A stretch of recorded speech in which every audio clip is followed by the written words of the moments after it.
옛날 인도에 매일 이른 아침에 겐지스 강의 강둑에 큰 나무 아래 앉아서 명상을 하는 노인이 있었습니다.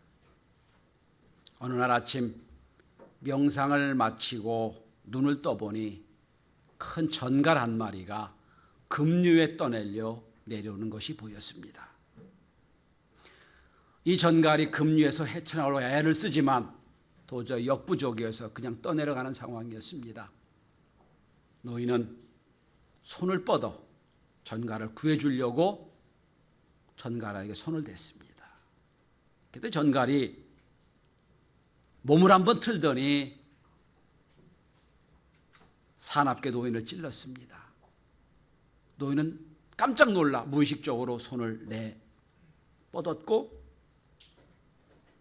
또 가만히 보니 전갈이 또 계속 떠내려갑니다. 불쌍한 생각이 들어 다시 한번 전갈을 잡으려고 손을 했더니 또 전갈이 물어버리는 거예요.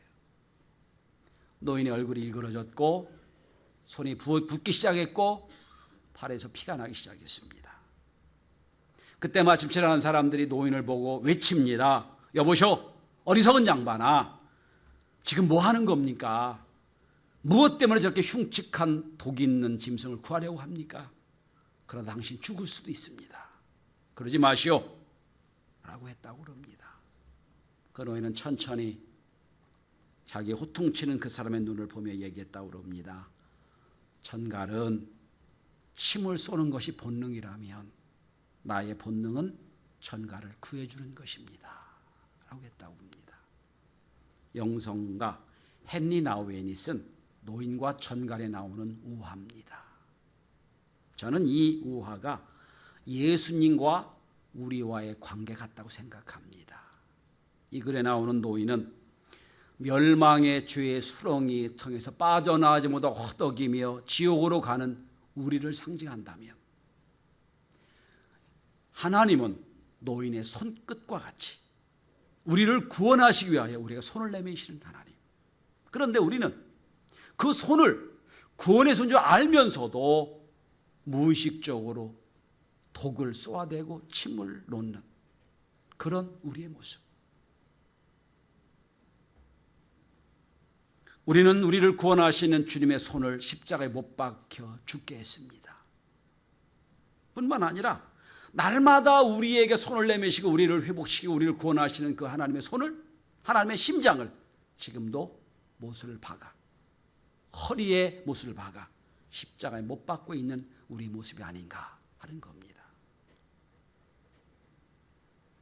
말콤 스미스 목사님이 쓴 새 언약의 비밀이라는 책을 보면 인류에게 선포된 가장 놀라운 뉴스는 하나님께서 우리를 향한 무조건적인 사랑으로 어떤 말로 표현할 수 없는 친밀한 속으로 우리를 인도하신 것이다 라고 말하고 있습니다. 그는 그 우리를 향한 무조건적인 사랑을 이렇게 표현합니다. 사랑의 종류는 크게 두 가지가 있는데 하나는 에로스적인 사랑이요, 하나는 아가페적인 사랑이다. 에로스적인 사랑이 뭡니까? 예쁘니까, 나에게 잘해주니까, 또한 내가 괜히 마음이 가니까, 순전히 상대방의 있기에 내가 사랑하는 거예요. 그러니까 예쁘지 않으면, 잘해주지 않으면 사랑할 가치가 없는 거예요. 에로스적인 사랑을 하려면 끊임없이 자기를 가꿔야 됩니다. 예뻐야 됩니다. 끊임없이 자기를 잘해줘야 됩니다. 그래야 사랑이 갑니다. 근데 스미스 목사는 말합니다. 성경에 어딜 펴봐도 하나님의 사랑을 얘기할 때 에로스적인 사랑을 얘기한 적이 한 번도 없다. 주님의 사랑은 아가페적인 사랑이라는 거예요. 하나님의 본성적인 사랑. 우리가 행위 어떻든지 간에 우리가 주님을 미워하든 싫어하든 배반하든 간에 그건 관계없이 무조건적인 사랑. 그것으로 우리를 구원하신다는 거예요. 이 아가페적인 사랑은 하나님 본성이기 때문에 영적으로 깨어진 사람이나 실패한 사람이나 좌절된 사람이나 누구라 할지라도 그 사람에게 흘러넘치는 사랑이다 하는 거예요. 예수님은 이 아가페적인 사랑의 원천입니다. 그 사랑이 없었더라면 저와 여러분은 여기 나올 수조차 부끄러운 죄인들입니다. 본문은 예수님의 부활을 경험한 베드로, 빈 무덤을 보았을 뿐 아니라 예수님이 부활하신 뒤에 제자들과 함께 있을 때 도마가 예수님의 못 잡힌 손바닥에 손가락을 넣어서 있을 때, 그때도 있었던 베드로입니다. 근데 부활에 보긴 봤는데 확신이 없어요. 그래서 어떻게 합니까? 옛날 직업으로 돌아갑니다. 3년 전 직업 업으로 돌아가서 그저 하루하루 어부잡이로 고기잡이로 있는 그 베드로를 찾아가시는 장면입니다. 저는 오늘 이 본문을 통하여 베드로가 어떻게 주님을 다시 만났으며 어떻게 주님이 그 실패하고 낭망하고 배반자인 베드로를 찾아가서 회복시켜 주시는지, 그리고 그 회복이 오늘 우리에게 어떤 의미가 있는지 말씀을 통하여 은혜를 함께 나누고자 합니다. 첫째로 주님은 베드로를 회복시키는데 찾아가서 은혜의 식탁을 차리며 회복시켜 주십니다. 오늘 말씀의 제목이 은혜의 식탁이에요. 성경은 매 사건마다 찾아오시는 하나님을 소개합니다. 찾아오신 하나님. 에덴 동산에서 아담과 하와가 범죄했습니다. 선악과를 따먹었습니다. 그리고 주님을 두려워해서 피했습니다. 그때도 주님 아담을 찾아가 부르십니다. 아담아, 내가 어디 있느냐 부르세요. 찾아가신 하나님. 뿐만 아닙니다. 형 에서한테 거짓말로 속였습니다. 그리고 장자권을 뺏어가지고 고향을 떠나 20년 동안 가진 고생을 하고 싼감한 걸 다 가르지 않고 부자가 됐습니다. 그리고 이제 자기에게 속은 걸 안 외삼촌 라반이 화를 내고 막 어떻게 하니까 고향으로 돌아가려고 20년 만에 거부가 됐지만 돌아가려고 하는데 소식이 들립니다. 자기에게 속았던 형 에서가 400명의 군사를 되내리고 자기를 죽이러 온다는 소식을 들어요. 이젠 방법이 없습니다. 사람들을 네 대로 나눠서 먼저 보내고 선물도 보내고 별 방법을 다 합니다. 그리고도 불안합니다. 불안에 초조에 떨고 있는 야곱을 찾아오셔서 야복강에서 야곱의 인생을 바꿔서 이스라엘을 바꾸신 하나님, 야복강 나루터 현장에 찾아오신 하나님, 그것도 찾아오신 하나님이세요. 죄를 짓고 사단과 마귀에게 속아서 오늘도 스스로 속고 남도 속이고 하나님도 속이고 산 우리에게 찾아오셔서 오늘도 우리에게 예배에 참여하게 하신 하나님, 그리고 오늘 이 자리에 오신 하나님, 그것도 찾아오신 하나님이십니다. 찾아오셔서 은혜의 식탁을 예배해 주십니다. 성경에 보면 은혜의 식탁은 3번 나옵니다. 첫째로, 첫 번째 식탁은 삶에 지치고 피곤한 자에게 베푸신 은혜의 식탁입니다. 엘리야의 식탁입니다. 아합 왕 때 일입니다. 아합 왕이 이방신을 섬기는 여인과 왕과 결혼해서 온 나라가 다 이방신을 섬기게 됐습니다. 자기가 섬기는 것뿐 아니라 하나님을 잘 믿는 선지자 제사장들 다 죽여버렸습니다. 아무도 안 남았어요. 그때 등장한 게 엘리야입니다. 엘리야가 등장해서 3년 6개월 동안 하나님의 심판으로 비가 오자는 나라에 기도를 해서 비가 내리게 합니다. 그리고 이방신상 섬기는 850명의 이방제사장과 850대 1로 기도해서 불의 응답을 받는 놀라운 역사를 경험하게 됩니다. 그 기도의 사람, 그 능력의 사람, 하나님이 보내신 엘리야가, 그런데 그렇게 3년 6개월 동안 비가 오지 않은 나라에 비가 오게 하고 불로 제단을 태워서 응답받은 그것을 백성들이 다 봤습니다. 왕비가 다 봤어요. 왕이 다 봤어요. 근데도 안 바뀌어요. 오히려 이세벨이라는 왕후는 내일 이맘때 네 목숨이 죽을 거다 그러고 막 협박을 합니다. 그 협박에 초라하게 도망쳐 나옵니다. 그리고 이름 없는 로덴 나무 아래에서 이렇게 고백합니다. 열왕기상 19장 4절입니다. 여호와여 넉넉하오니 지금 내 생명을 거두소서. 이게 인간의 실존입니다. 아무리 사명자고 아무리 능력 있고 아무리 기도의 사람이어도 변하지 않는 상황을 보고 실망합니다. 지치고 피곤해합니다.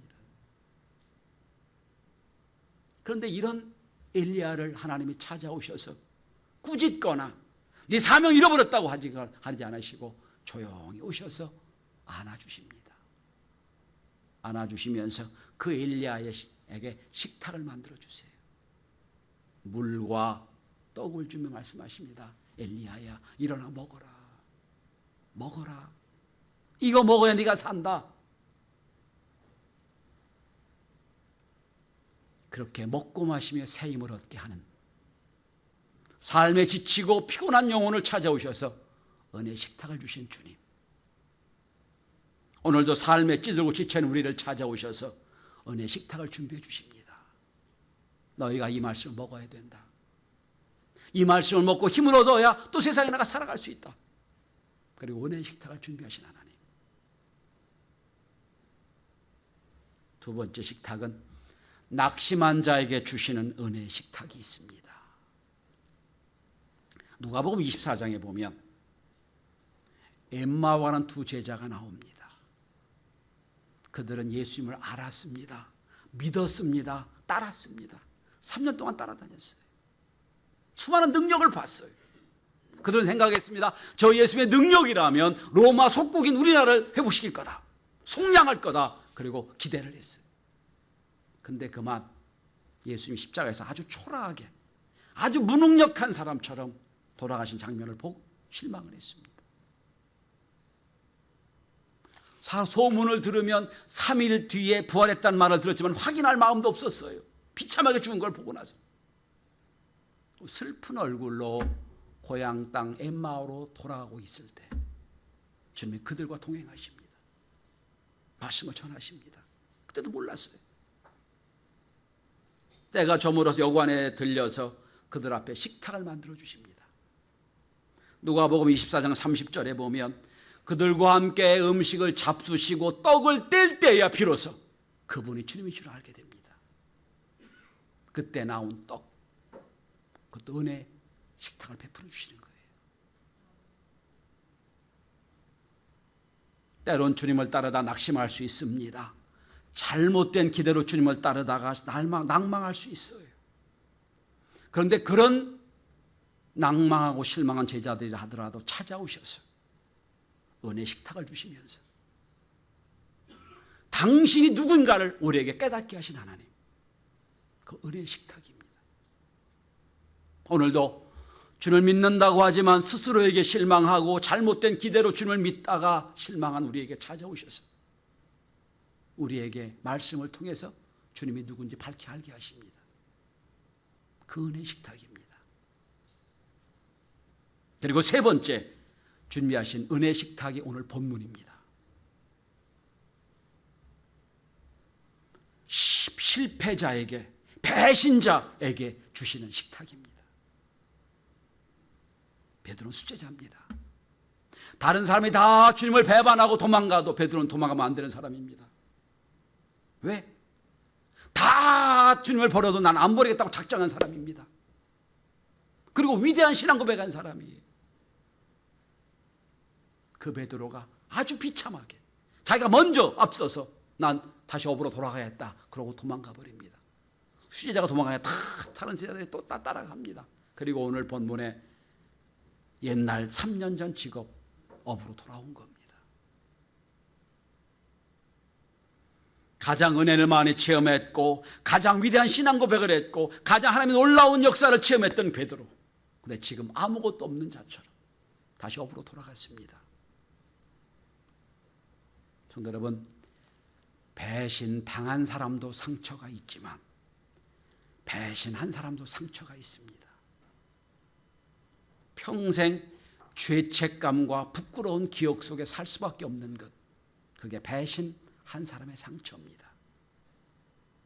아마 베드로의 마음은 무거운 짐덩이를 가슴에 달고 사는 것처럼 살았을 겁니다. 오늘 아침에도 열심히 그물질을 했어요. 한 마리도 못 잡았어요.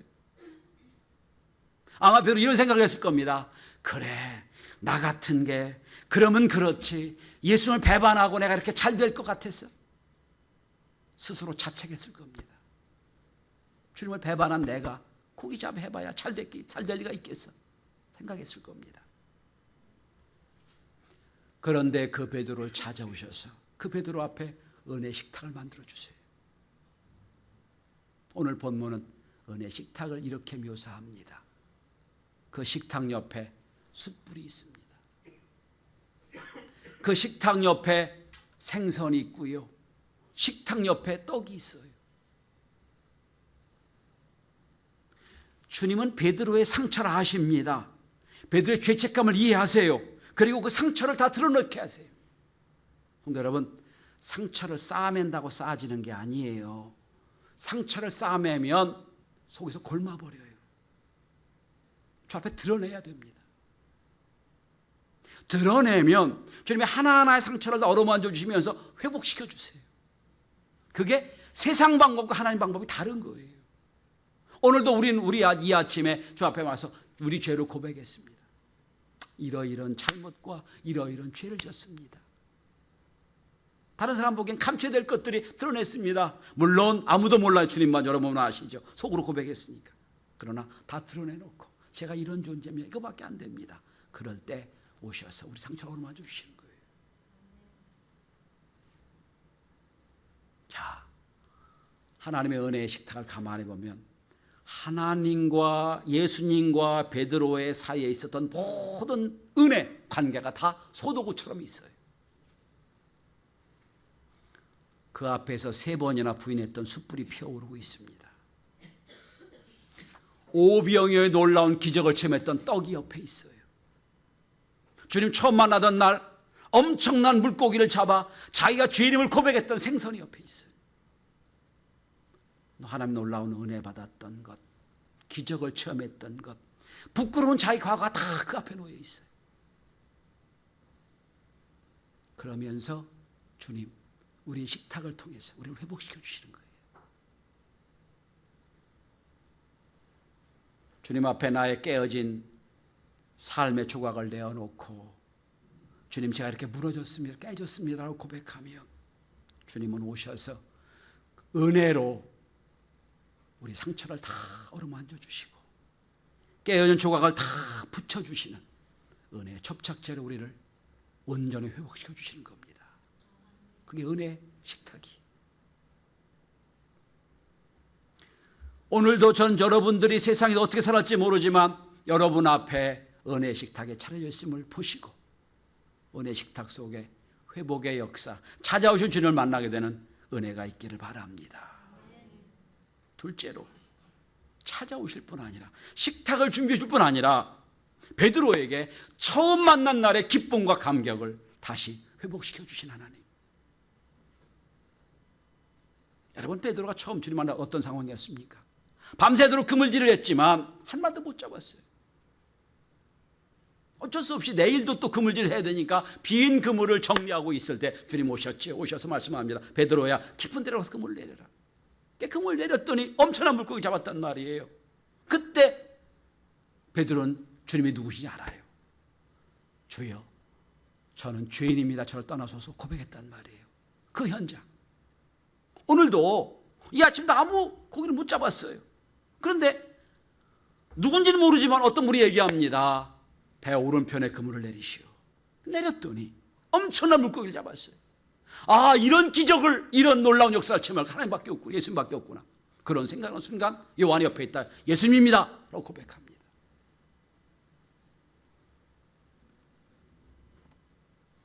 베드로는 주님이시란 말을 듣고 옷을 벗고 우통을 벗고 일하다 말고 겉옷을 딱 입고 물속으로 뛰어서 주 앞에 옵니다. 왜 물속으로 뛰어들었을까요? 그 배가 돌려서 물고기를 다 잡고 오려면 너무 시간이 걸리니까 빨리 주님 만나고 싶어 물고기 뛰어들었습니다. 그리고 주 앞에 왔습니다. 다시 예수님을 처음 만날 날의 그 감격과 기쁨을 되찾고 회복한 겁니다. 그때 베드로의 마음 어땠을까요? 그렇게 듣고 싶은 주님의 음성이 들려요. 실망하고 좌절해서 다시 옛날 식으로 돌아갔지만 오늘 주님 말씀대로 하니까 놀라운 기적을 다시 체험합니다. 아, 주님이시구나. 그리고 주님 만나게 되는 겁니다. 신앙이 무미건조해지고 나태해지는 가장 중요한 첫 번째 이유는 첫사랑을 잃어버렸기 때문입니다. 그 첫사랑을 회복하는 것, 첫사랑을 맛보는 것, 그것이 신앙의 부흥입니다. 오늘 베드로, 주님 어떻게 첫사랑을 회복시켜 주십니까? 처음 만났던 그 현장과 비슷하게 하나님만 하실 수 있는 놀라운 기적을 체험하게 하시고 자기 스스로 깨닫게 하시는 거예요. 전 우리 성도들이 예배 시간마다 날마다 주님과 만났던 그 첫사랑과 첫 은혜를 회복하는 역사가 있기를 바랍니다. 맛있는 홍시도 알고 보면 무척이나 떨벗던 때가 있었을 겁니다. 우리도 마찬가지예요. 덜 익고 덜 성숙해서 부끄러운 옛 생활이 많이 있을 겁니다.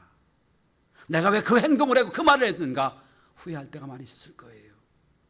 그런데 떨벗던 감이 천천히 익어서 홍시가 되듯 우리도 주님의 사랑 안에 은혜 안에 거한다면 어느 날 하나님이 쓰시기에 아름답고 합당한 성숙한 성도로 변화되게 될 것입니다. 어느 목사님은 다시 찾아오셔서 우리의 잘못과 과거를 다 깨끗이 용서해 주시고 회복해 주신 그 하나님의 은혜를 이렇게 표현한 걸 보고 은혜를 받았습니다. 빨래하신 하나님, 오늘도 우리 인생을 빨래하십니다. 잘못된 거 다 없애버리고 깨끗한 세마포 옷을 다시 만들어 입혀주신 하나님. 여러분, 베드로에게 주님 오셔서 꾸중하지 않으셨어요. 너 그럴 수 있냐? 너 신앙 고백 어디 갔냐? 너 지지한데 그럴 수 있냐? 묻지 않으세요. 베드로는 숯불을 보는 순간, 떡을 보는 순간, 생선을 먹는 순간 다 극복이 됩니다. 더 이상 그것 때문에 외로워, 그것 때문에 어렵지 않습니다. 성도 여러분, 세상은 과거에 얽매여 살게 만듭니다. 그러나 신앙은 과거의 첫사랑을 회복하면 우리 방향을 미래로 나가게 합니다. 사랑의 끈을 날 이끌으시는 거예요. 이제 베드로는 3번이나 부인했던 그 베드로가 아니에요. 4번째 은혜를 받아 새로운 인생으로 바뀌는 겁니다. 여러분에게 숯불이 무엇입니까? 주님을 배반했던 것이 뭐예요? 오늘도 그 숯불을 펴놓고 우리 인생을 다 드러내놓고 회복시키길 원하세요. 그 첫사랑을 다시 깨닫게 원하시는 겁니다. 그리고 3번째, 주님은 베드로에게 다시 한번 변함없는 기대를 말씀하십니다. 세상에서 제일 불쌍한 사람은, 슬픈 사람은 아무도 기대하지 않는 사람이라고 생각합니다. 아무도 기대하지 않아. 예를 들어 내가 지금 불치병에 걸렸어도 내일 아니 다음 날 신약이 나와서 내가 병이 고쳐질 수 있는 기대가 있어야 살아갈 수 있어요. 기대가 없다면 살 힘이 없습니다. 그래서 우린 절대로 이런 말 하면 안 됩니다. 특별히 우리 자식들에게. 그러면 그렇지, 네가 별 수 있어. 이런 말 하면 안 됩니다. 그만큼 가장 치명적인 약이, 그 잘못된 게 없습니다. 여러분, 왜 사람들이 그렇게 엄마를 다 그리워할까요? TV에 보니까 90 먹은 할머니가 엄마를 얘기하면서 우는 걸 보면서 아, 저분도 엄마가 있었지 생각이 들더라고요. 왜 엄마를 그렇게 그리워할까요? 엄마는 자녀를 영원히 믿어주기 때문이에요.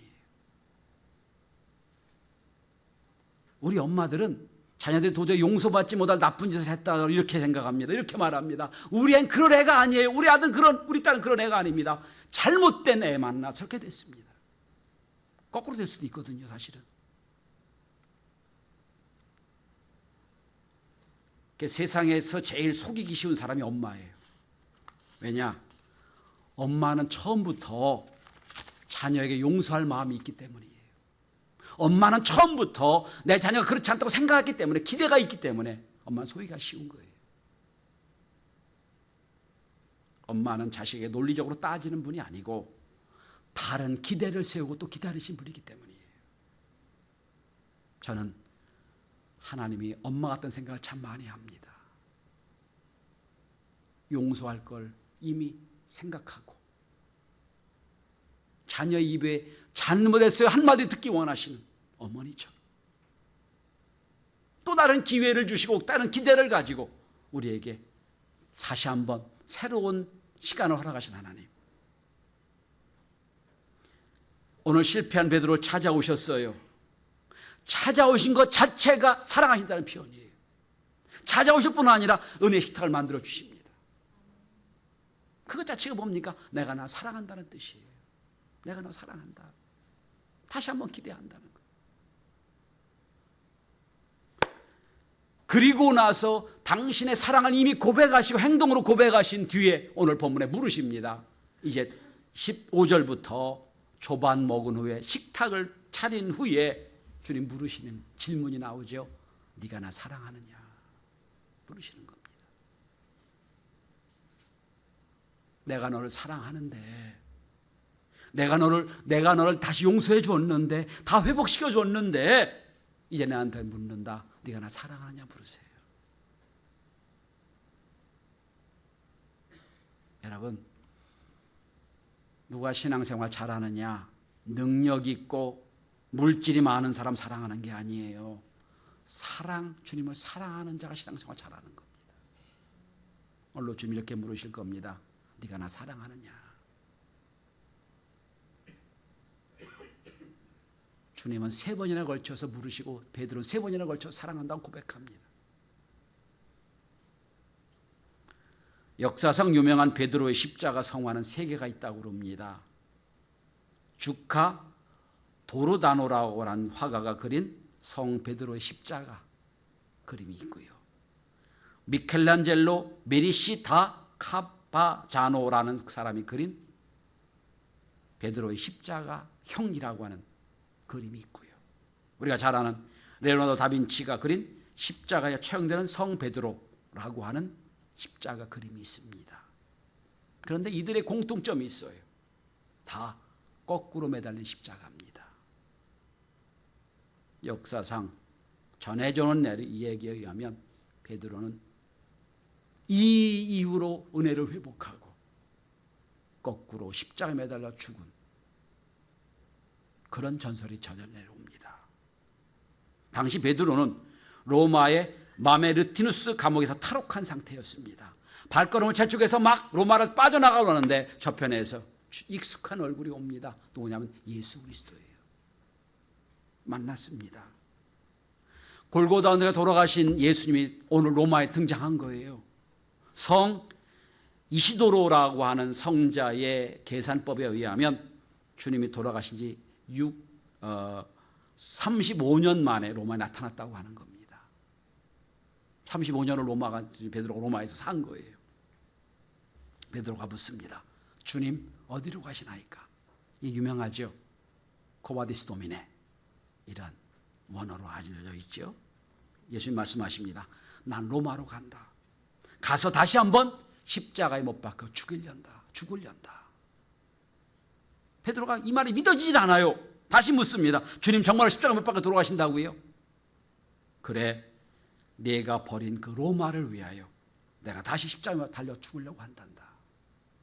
베드로가 말합니다. 그렇다면 저도 돌아가겠습니다. 가서 주님과 함께 십자가에 달리겠습니다. 그때 예수님은 사라졌다고 그럽니다. 그 뒤로 다시 로마로 돌아가서 복음 전하다 네로 황제에게 십자가형을 언도받고 그는 십자가 틀에서 죽임을 당합니다. 십자가에 처형될 당시 베드로는 그 지팡구안들에게 이렇게 부탁했다고 그럽니다. 그리스도 예수는 하늘에서 땅으로 내려오셔서 십자가에 똑바로 달리셨습니다. 그러니까 그분은 십자가에 똑바로 달려야 맞습니다. 그런데 나는 땅에서 하늘로 올라가야 되니 거꾸로 다리가 위로 올라가고 머리는 땅에 있어야 됩니다. 저를 거꾸로 매달아 주십시오. 또 나는 주님과 똑같이 십자가에 못 박혀 달릴 자격이 없으니 나를 거꾸로 매달아 주십시오. 베드로는 십자가에 달리고서도 이렇게 입을 열어 말했다고 그럽니다. 나는 그리스도를 따라하고 싶었습니다. 그러나 십자가에 똑바로 매달릴 자격은 없습니다. 가톨릭 출판사에 나온 황금 성인전이라는 책에 나온 대목입니다. 성도 여러분,